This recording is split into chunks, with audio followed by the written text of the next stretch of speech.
Assalamualaikum warahmatullahi wabarakatuh. Pagi ini kita akan mempelajari kelas 6 tema 1 subtema 1 tumbuhan sahabatku pembelajaran ke-1. Namun untuk memulai pembelajaran, marilah kita berdoa terlebih dahulu agar kita dipermudah dan diberikan kelancaran. Untuk memahami materi pembelajaran yang akan Ibu sampaikan pada pagi hari ini. Adik-adik, coba kalian amati pada gambar berikut ini. Kalian perhatikan baik-baik ya. Di sini terlihat makhluk hidup di sekitar kita memberikan banyak manfaat. Tentunya bagi kehidupan manusia. Selanjutnya, apa saja sih manfaat tumbuhan bagi kehidupan? Nah, di sini ada beberapa manfaat tumbuhan bagi kehidupan. Yang pertama, sebagai sumber makanan dan energi. Yang kedua, sumber vitamin untuk kesehatan. Yang ketiga, sumber oksigen untuk pernapasan. Yang keempat, sebagai pengikat air tanah. Yang kelima, peneduh dan keindahan bagi bumi. Nah, selanjutnya sudah disajikan gambar jagung. Paragraf pertama yaitu jagung merupakan salah satu tanaman yang dijadikan bahan makanan pokok di berbagai negara, salah satunya Indonesia. Paragraf kedua, jagung dikembangkan dengan biji. Paragraf ketiga, pembuahan pada jagung terjadi ketika serbuk sari jatuh di kepala putik. Paragraf keempat, bunga yang sudah mengalami pembuahan akan terus tumbuh dan berkembang menjadi jagung. Paragraf kelima, biji jagung yang sudah tua bisa ditanam kembali dan akan tumbuh menjadi jagung. Selanjutnya, tumbuhan jagung berkembang biak dengan bunga. Tepung sari pada bunga jagung akan terbang terbawa angin ketika angin bertiup. Tepung sari yang terbawa angin sebagian akan jatuh di kepala putik yang terletak di bagian bawah bunga pada pohon jagung yang lain. Ketika itulah terjadi pembuahan. Selanjutnya kita akan belajar perkembangbiakan generatif. Bagaimana proses perkembangbiakan generatif itu? Sebelum itu, kita belajar bagian-bagian bunga dulu ya. Berikut gambar bunga dan bagian-bagiannya. Bisa kalian pelajari dan baca terlebih dahulu ya. Selanjutnya, hasil dari pembuahan adalah zigot. Zigot menghasilkan lembaga. Lembaga ini akan menjadikan bakal biji yang nantinya akan menghasilkan biji. Lalu menjadi bakal buah dan menjadi daging buah. Nah, lembaga yang akan berkembang di dalam biji nantinya akan menjadi calon tumbuhan baru. Itulah tadi perkembangbiakan secara generatif ya. Anak-anak, tumbuhan yang berkembang biak secara generatif antara lain ada padi, mangga, durian, dan jambu. Dan juga tanaman yang lainnya yang berbuah. Adik-adik, bunga yang indah bukan hanya tumbuh di Indonesia. Negara lain seperti negara tetangga pun memiliki bunga yang cantik. Karena kondisi geografis yang hampir sama, bunga yang tumbuh tidak jauh berbeda jenisnya. Bunga kembang sepatu contohnya. Bunga kembang sepatu tumbuh di Indonesia dan Malaysia. Bunga ini dapat digunakan sebagai pewarna. Di Malaysia, bunga kembang sepatu dinamakan bunga raya dan merupakan bunga nasional. Berikut ini bunga dorcampa atau bunga Kamboja. Dapat ditemukan di Indonesia dan Laos. Di negara tersebut, bunga ini digunakan untuk dekorasi upacara, keagamaan, dan penyambutan tamu. Malaysia, Laos, dan Indonesia hidup berdampingan. Meskipun berbeda negara, namun ketiganya memiliki persamaan dalam kehidupan sosial dan budaya. Masih banyak negara lainnya yang memiliki kesamaan. Oleh sebab itu, mereka menggabungkan diri dalam suatu organisasi yang bernama ASEAN, yaitu Persatuan Negara-Negara Se-Asia Tenggara. Nah, berikut ini adalah 10 negara ASEAN. ASEAN menjawab kebutuhan hidup bertetangga.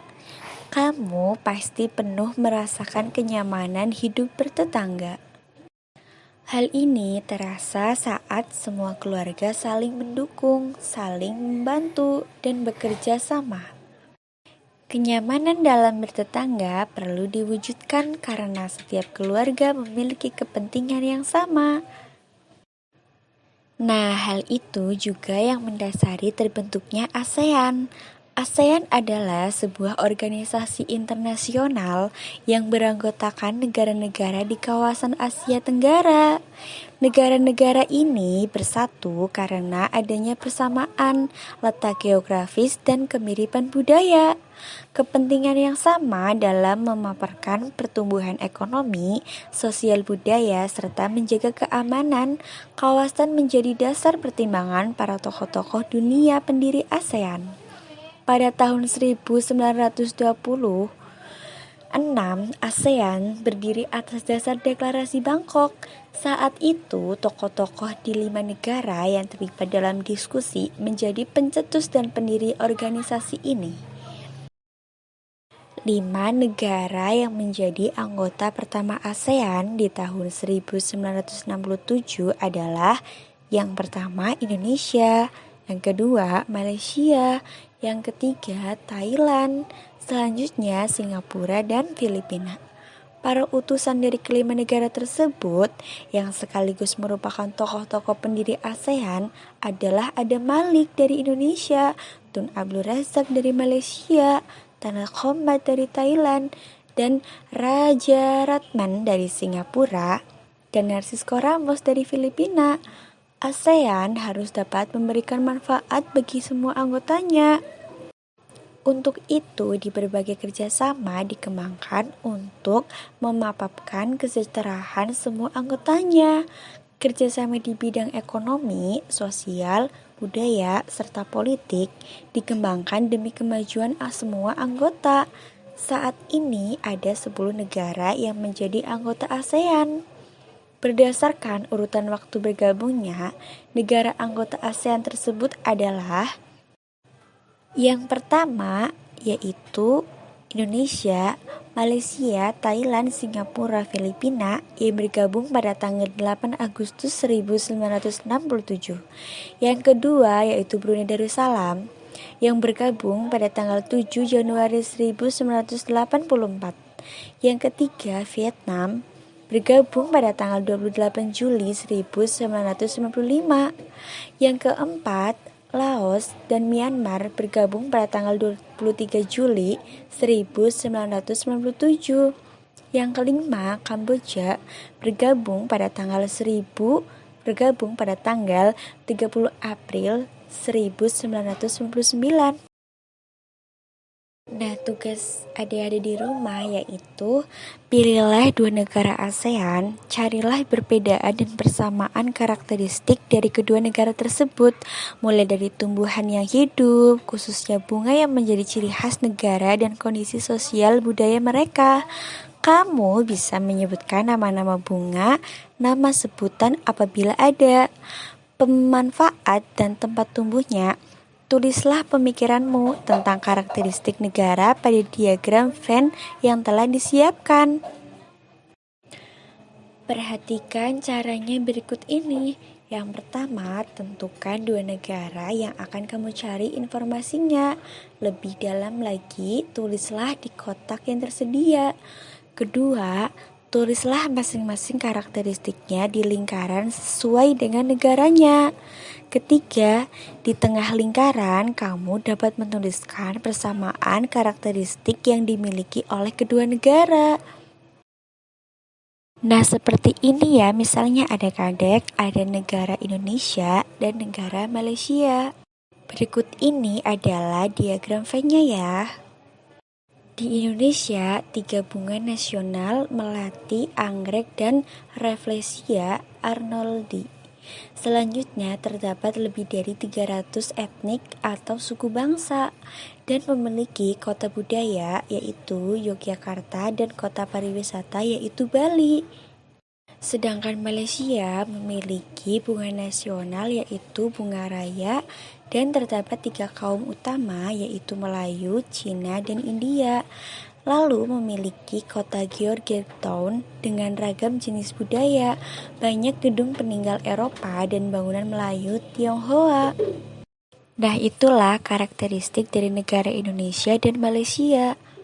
Sedangkan di antara mereka ada persamaannya. Kita tulis di tengah diagram Venn berikut ini ya, yaitu rumpan bangsa Melayu, akar budaya sama, dan bahasa Melayu sebagai bahasa resmi. Sekian pembelajaran pada pagi hari ini, semoga bermanfaat. Wassalamualaikum warahmatullahi wabarakatuh.